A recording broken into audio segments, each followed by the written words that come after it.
gufata umubikira ku ngufu nuko nagiye banjyanye Indera, nzi ko mbona abantu babona ko ndi umusazi ariko numva njye ko ndi muzima. Noneho ngiye Indera ngiye kugira ngo bampe urwandiko runyerekana ko ndi muzima, bampe ibyangombwa berekana ko ndi muzima. Noneho ngiye nganiye na dogiteri asanga ndi umusazi w'amaramara, aho kumpa urupapuro rero anyinjiza mu kigo cy'abasazi. Anyinjije mu kigo cy'abasazi ndavuga neza na dogiteri koko anshyize muri babandi bampingaga, kandi rwose none anyinjije mu kigo ndashaka ikintu bakorera ku buryo n'imbaho zizacyandika kiba ikintu gikomeye, kuko umusazi ubwo nta gicumuro agira, banyise umusazi. None igihe nkiri muri aho hari sare nganisha, nibwo rero nahuye nibazaga icyo nabakorera, nza guhura n'umubikira ufite ibiro nka 38 40 bitarenzaho. None ndavuga nti buriya mubikira niwe ngiye kurongora byanze bikunze, kugira ngo nanjye kuko nta cyaha ndabafite umusazi, nta gicumuro agira ubwo banyise umusazi, nanjye nicyo ndakora. Aza rero nsanga aseka bimwe by'ababikira, mbadamuyoye imyenda nayo igeze mu gace. Nuko byagenze cyokora igihe noneho gutya ndamwiyegereza, umutwe we ujya hano atagira hano, ati ni mu ntabara, ati ni mu ntabara. Bene wabo bavuye hirya rero baraza, sinzi aho baturutse, bamwe bakajya bakubita mu mugongo, imyenda nayizamuye gutya yose umushumba reka icyo nyirekeraho nire gutwara iminota myinshi. Nuko byagenze ndabyibuka, nubwo nari umusazi ariko Imana ikinyibutsa ibyabaye mu gihe n'icyo ngicyo. None ikindi rero, umaze kumva usaze waje gukira uti? Mu by'ukuri maze kumva nsaze, hano hantu bazi ko nari umusazi, hano kandi nasariye mu gipati, ariko abantu bazi ndi umusazi murambura ibiganza. Uriya arakuzi ngaho shandi umusaza mwiza, abantu basigaye banyifotorezaho.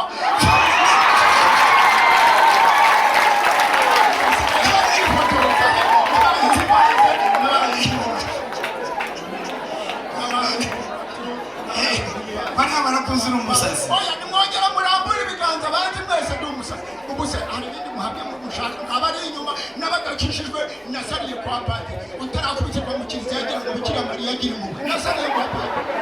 Ni nabo bajyanye padiri mukuru kandi akoreraga abazungu, niho namenyereye n'umushumba Karasira nawe yari umuhereza, nanjye ndi umuhereza. Mu by'ukuri mu gukira kwanjye rero nihuse, reka mbabwire aho Indera nagiyeyo ntabwo banyijije, nagiye mu bapfumu ntabwo banyijije. Yewe uriya ba Merita ngabo batwara igiturage ni benshi baranze cyane, abantu bagiye baboha imbere bakabohera inyuma, dore banjye bajyana bakahingira mu nzu zo kwa Nsengiyumva bezi n'umwumva, banzica bakabohera imbere abandi bakabohera inyuma. Sha yewe data bereka nkubwire, reka umva nagiye mu bapfumu n'umupfumu banjyanyeho, yewe kwakira gihariya hepfo hasi mu gishanga.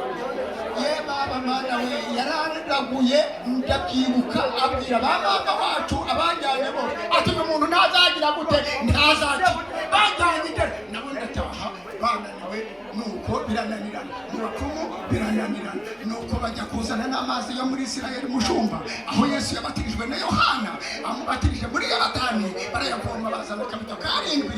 Aya mazi akiza abarwayi ndetse agakiza n'abasazi. Mushumba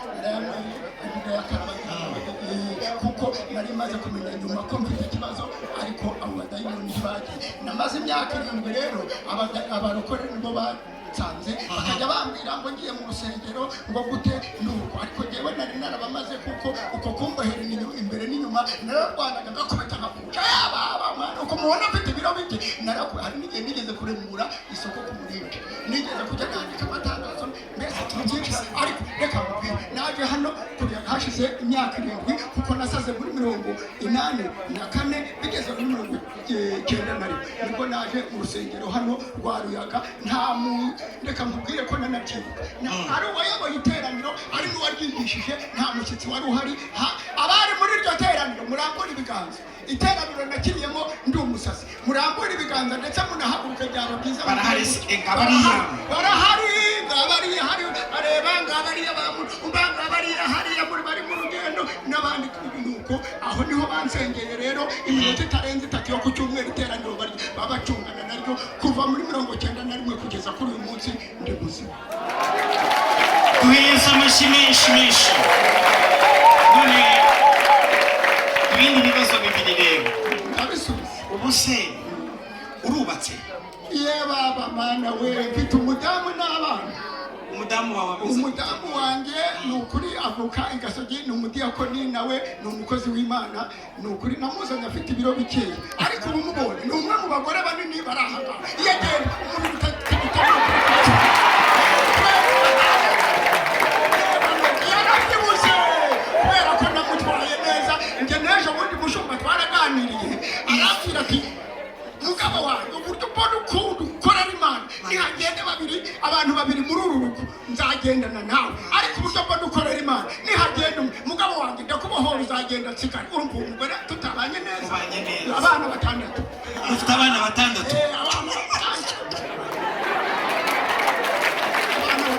Abakobwa 4 n'abahungu 2, kandi mushumba wanjye n'umudamu uramuzi, bajyanye n'umuni wacu naramusuye n'abana arabazi mushumba.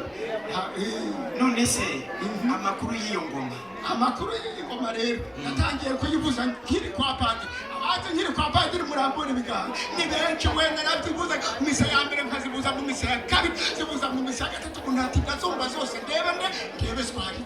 Naho yewe najyaga kuvuza henshi no kuri sitade n'ahantu perezida Kinani yaje baravuga ngo nimurebe abavuzi b'ingoma bande bawo Swahili, babitiriraga Swahili.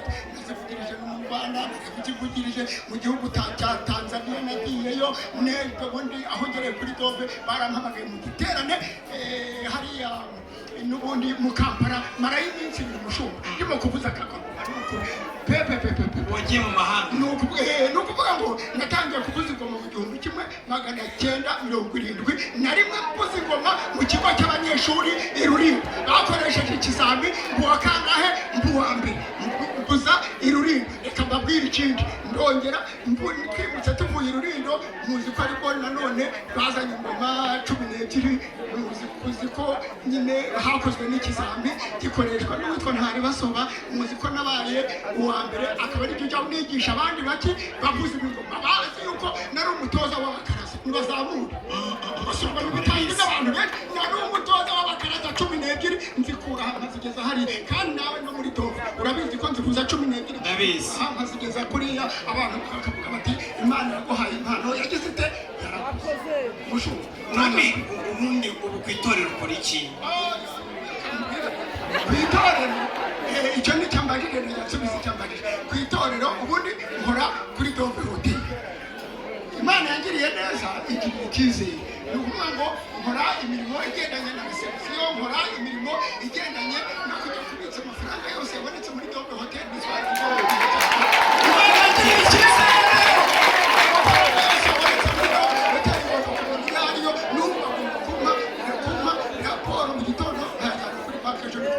Nukuvuga ngo kandi niba hotel hari abantu yagiranye nabo amasezerano n'amakampani ko bagomba kuba muri hotel cyangwa bagafata ibintu runaka, nukuri Imana yagize umusirimu cyane. Nuko ni Swahili tugomba kujya kwishyuza ayo makampani yose, aho ngenda na esanseri, aho nzamuka ku masikariye ni Swahili. Imana yagahaye ikindi nanone ndacyababwira niyo gusase. Ikindi nanone niba hari abantu hotel yagiriyemo imyenda bakaba bagomba kwishyurwa, Swahili ninjye ugomba gufata amasheke n'ibindi hajya kwishyura abantu hotel ibereye mu myenda. Ntabwo ari ibyo gusa. Reka yarabazi byazi nka mwarimu, niyo mpamvu ndimo kubabwira kugira ngo mwumve barashaka ko mubyumva. Umushumba wanjye arabizi, ubu niwe mushoferi untwara.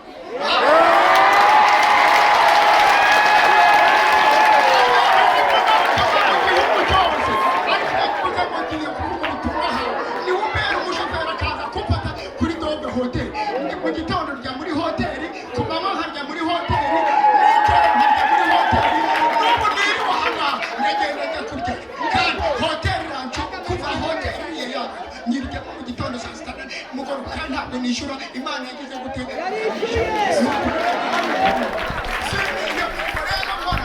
nkora impesha no kuncumbikira. Sindarihiza mu myaka yose maze hari hariya ku gisozi Yesu yarishyuye mba mu nzu ya hoteli ntirirwa nishyuye mushumba ntubizi ndabizi babwire hari ikindi nanone mu mirimo nkuru nshinzwe kuyobora nibature mwamwumvise ko ngeze mu rusengero ko n'umuyobozi wa nibature ku cyicaro gikuru aho umushumba Ndayizeye Isayi ayobora iyo ubu ku cyumweru intebe yicaye niyo nanjye ndicaraho kuko amatangazo yo muri nibature na muri ino minsi amaze iminsi aza muri nibature kuwa gatatu yaje muri nibature kuwa gatanu yaje muri nibature iyo yicaye iyi ntebe ikurikiye haba ari Yesu ntabwo ari ibyo muri mwareka nkababwira ko ngiye kugira ku bantu ku murimo cyorezaho kugira ngo ubu nabaye minisitiri kwa Yesu ninjye uyoboye ku cyicaro gikuru cya ADEPR mu Rwanda ninjye uyobora abantu bakuze kuva muri ku myaka 50 kujyana hejuru ubu ufite umwana utwara indege nubwo yaba atwara icyogajuru ninjye bayobora Yesu ninjye militeri yakuze rero iyo bashesha kandi reka ndakira amashusho duhimana amashyi menshi ku gaswari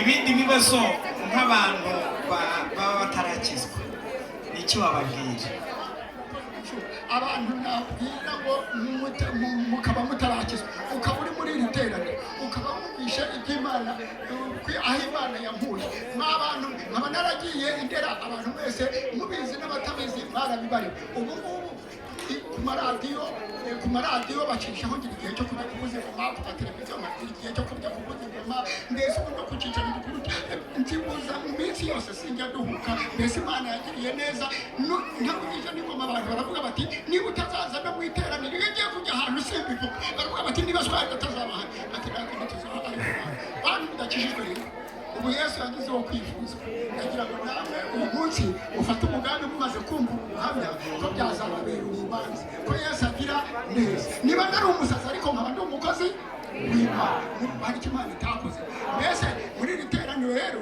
ndagira ngo babwire bavemo bafashe umwanzuro kugira ngo nabo Imana ibagirire neza waba urwaye waba uri muzi nta muntu udakeneye Imana hari umuntu udakeneye Imana muri mwe murambura ikiganza noneho rero kugira ngo undi mugisha musabe maze kubisengera nushingiye ku ndirimbo Korali Besareli turirimbiye n'ubu buhamya bwa Oswalidi n'umwuka wera ndi kubona ugendagenda hano hari umuntu wumva ashaka kwakira Yesu ngo amubere umwami n'umukiza hari umuntu uri inyuma y'itorero waryaga igaburo ryera ukaba utarirya zamura ikiganza maze namugira inama uze tugusenge bikizwe uzamurana n'amaboko abiri hari aho nagiye mugiye kubona ngo nta rugize atya ninde uhari hari inyuma